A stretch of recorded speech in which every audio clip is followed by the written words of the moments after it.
Hi everyone, so I'd like to just share a little thought about renewable energy, but not quite in the way that you think. There's a little verse in scripture which speaks about this. It says, "Those that wait on the Lord shall renew their strength. They'll rise on eagle's wings and they will not grow tired or weary." That is renewable energy. And I think over the last 6 months, 7 months, I've done incredible things that I didn't know I was capable of.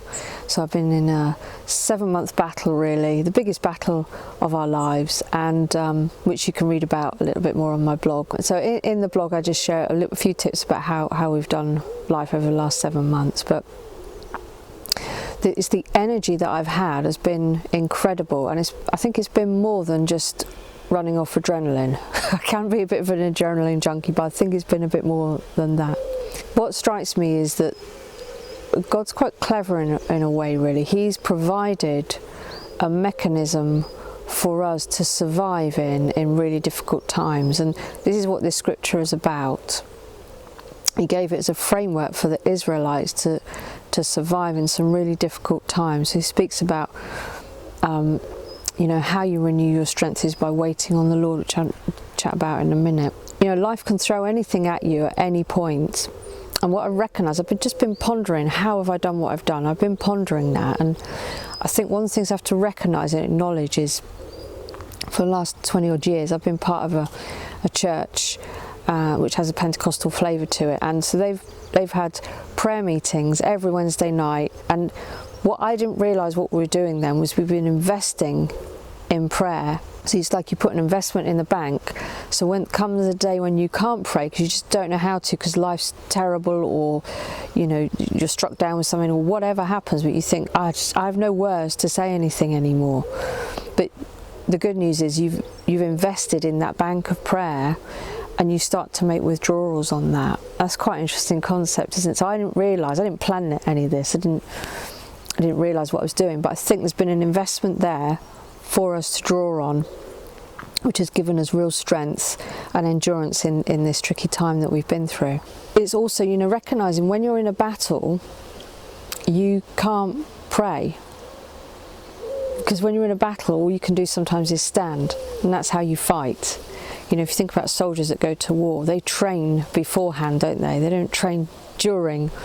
All their exercise is done pre-battle. So there's no exercise when you're on the battleground because you're too busy fighting. I think about those soldiers of days of old, when they wore all the metal suits and that. They just fought. They were in full armour and they fought, and that's what we've been doing. So in those times it's a different lifestyle, a different rhythm of life.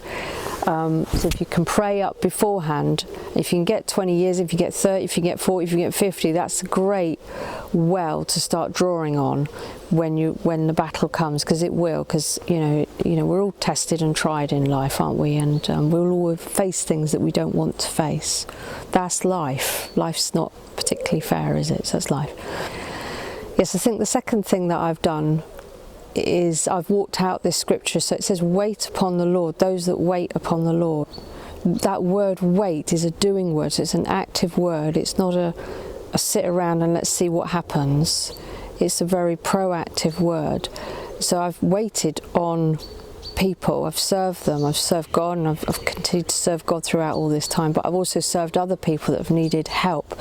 So my mind hasn't actively been on the problems. I've been doing in the doing zone, where I've just got on and methodically done what I've needed to do to get to where I am today. Incredible, really. And that has renewed my energy. There are days when I've felt very tired, don't get me wrong, but it's not a tiredness that is going to take you out. It's a tiredness that you sleep off and you think, right, get up, regroup, crack on with the day.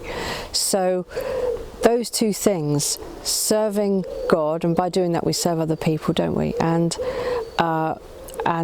also drawing on that investment of prayer. And now I'm coming to a season of rest from the battle, hopefully. I'll be building up in that well again of prayer and investing again, because I can now see the absolute benefit that it's done for us. Incredible. So God has provided, and He will provide, and He continues to provide for us on all our needs. And sometimes you don't realise the how until you sit there reading it one day in the scripture and it slaps you around the face. You know, one of the things that is well known in addiction is the letters HALT, H-A-L-T, and they stand for, you know, when you're hungry, when you're angry, when you're lonely, when you're tired, you are vulnerable to self-soothing. If you're waiting on the Lord, if you're serving God and serving people, if your mind's not on yourself and the problems that you have, if you can just do something to sort of jumpstart yourself, almost put the jump leads on and go, right, let's come out of my head and jumpstart myself, help somebody else, do something practical, you won't self-soothe. And you know, because none of us want to go down that route really of self-soothing. It's not healthy, it's not good for us. It doesn't renew our energy, it drains it. So just a couple of things that I've pondered really over the last 7 months, particularly the last few weeks, as I'm coming out of this time, I'm like, have I actually done this? And that's what I've done. I've drawn on that investment, which I didn't realise I was doing, and also I've served others and served God. And by doing that, it's renewed my energy. So if you're feeling like you're in a bit of a stuck place, you're in a battle, in the battleground, stand, get up and stand and fight and do something. Whatever you can do it and do it really well.